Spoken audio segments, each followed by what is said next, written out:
Students देखिए question number 1 का part 4 क्या कह रहा है। बिल्कुल सिंपल है, पहले क्वेश्चन समझते हैं फिर पार्ट 4 को करेंगे। क्वेश्चन कह रहा है find the zeros of the following quadratic equation quadratic polynomials and verify relationship between the zeros and the coefficient. हमें जो क्वाड्रेटिक इक्वेशन दे रखी है वो इक्वेशन क्या है 4y² प्लस 8y। इसकी हमें पहले तो जीरोस निकालने हैं और उसके बाद में रिलेशनशिप निकालनी है किस किस के बीच, जीरोस एंड दी बोलो कोफिशिएंट्स के बीच। देखो सबसे पहले क्या करना है, हम सबसे पहले लिखेंगे कंसीडर, हम ये क्वाड्रेटिक इक्वेशन है या क्वाड्रेटिक पॉलिनोमियल है तो अपना क्या हो जाएगा 4u² plus 8u equal to मेरा किसके इक्वल हो जाएगा सर, 0 के इक्वल हो जाएगा। लेकिन बच्चे कुछ कंफ्यूज होंगे, वो कैसे कंफ्यूज होंगे कि सर हमारी क्वाड्रेटिक इक्वेशन तो होती है ax² plus bx plus c equal to 0। Sir ये हमारी क्वाड्रेटिक इक्वेशन होती है। हाँ बात बिल्कुल सही है, पर सर यहाँ तो सिर्फ 2 ही टर्म है, तीसरी टर्म कहाँ गई।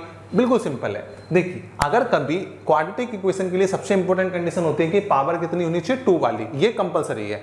बाकी की जो अदर टर्म है जैसे x वाली टर्म है या फिर कांस्टेंट वाली टर्म है वो 0 हो सकती है। यहाँ पर देखो u मतलब x वाली एक टर्म तो है, पावर 1 वाली तो है, लेकिन पावर 0 वाली नहीं है। इसका मतलब यहाँ पर c की वैल्यू कितनी होगी 0। तो अगर कंपेयर करेंगे तो हमारे पास a इक्वल टू क्या आया x² u² मल्टीपल कितना है 4, तो a की वैल्यू सर 4 आ गई, वेरी गुड। b की वैल्यू सर यहाँ पर x यहाँ पर u मल्टीप्लाई में 8, तो इसका मतलब सर b इक्वल टू 8 हो गया, वेरी गुड। और बताओ सर c कांस्टेंट, यहाँ कुछ भी नहीं है, यहाँ c है, तो आप इसमें प्लस 0 मान लेना सॉल्व करते टाइम और आपका आंसर कितना आ जाएगा c इक्वल टू 0। क्या यहाँ तक क्लियर है क्या? हाँ जी सर। पर सर इसके हम जीरोस कैसे निकालेंगे? बिल्कुल सिंपल है, क्या करना है जब ऐसा केस हो तो अब यहाँ पे आपको मिडिल टर्म स्प्लिट मेथड लगाने का कोई फायदा नहीं है क्योंकि हो ही नहीं पाएगा। तो आपको क्या करना है, देखो यहाँ पर 4 है, यहाँ u² है 8u और 4u, क्या इन दोनों के अंदर 4 कॉमन है क्या? ये 4 × 1 है, ये 4 × 2 है, तो क्या कॉमन ले लिया मैंने, एक तो 4 कॉमन ले लिया। ये u² है, u² क्या आता है सर u × u, और ये अकेला u है, कॉमन ले, तो मैंने 4u जब मैं कॉमन लूंगा इसमें से तो अंदर क्या बचेगा सर, यहाँ कॉमन बचेगा सर u प्लस 2। क्या यहाँ तक क्लियर है क्या?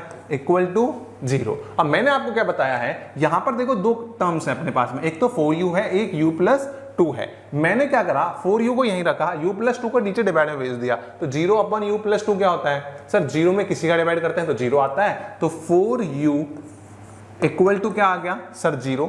तो u इक्वल टू मेरा क्या आ गया सर u 0/4, इसका मतलब u इक्वल टू, एक तो वैल्यू मेरी क्या आ गई u की सर 0 आ गई। पहली चीज क्लियर है क्या?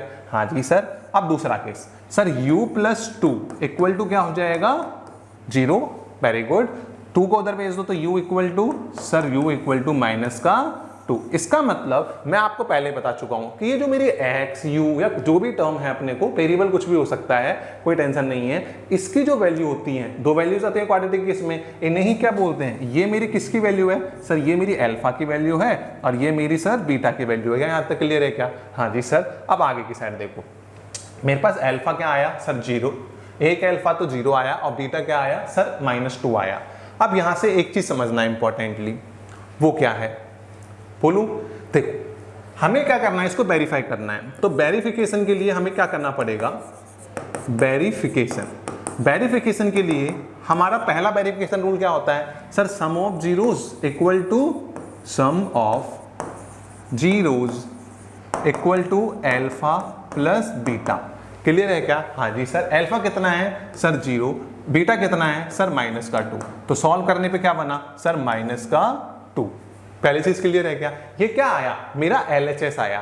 क्या हमारे को रिलेशन निकालना है तो कोफिशिएंट वाला भी फॉर्मूला होना चाहिए क्या? हाँ जी सर। आपको पता है अल्फा प्लस बीटा जो होता है, सम ऑफ जीरोस में अल्फा प्लस बीटा होता है, सामने की साइड क्या आता है सर, सामने की साइड आता है -b/a।